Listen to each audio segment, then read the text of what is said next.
A China analyst is warning Americans to be cautious of some tactics cropping up in domestic politics. This is because they mirror political campaigns in communist China. In China's political movements, the judicial system exists only in name. If the Communist Party wants to start a campaign against a certain group, a label from the state-controlled media is enough to basically convict a group of people. For example, during the so-called anti-rightist campaign, the CCP labeled people as rightists, or in the Cultural Revolution, they label you as a counter-revolutionary. Even today, many Chinese dissidents are convicted for inciting subversion just because their political opinions differ from the Chinese Communist Party. A China affairs analyst said similar tactics are seen in the U.S.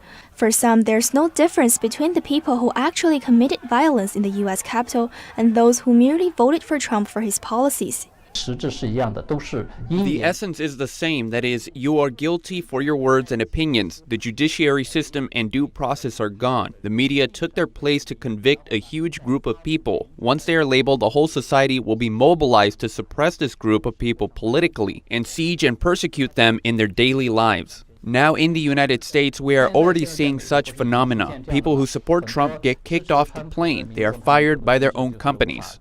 He said lawmakers and the media are also treating the Capitol unrest differently than the Black Lives Matter unrest during the summer. He said judging people of different identities differently when they both commit the same actions is an idea originally from communism. In communism, people are divided into the oppressors and the oppressed, and the two are believed to be forever in conflict.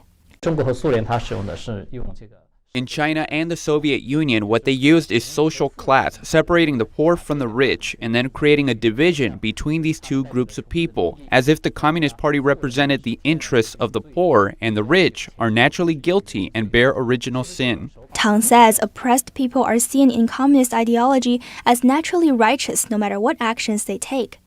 Whether you go to smash and grab, you set things on fire, or do a lot of other bad things, you are still righteous because they are not judging you by your behaviors, whether it's good or bad, but your social identity, which replaced traditional values about right and wrong. He said Americans should be cautious of this line of thinking and not turn to strategies from communist movements.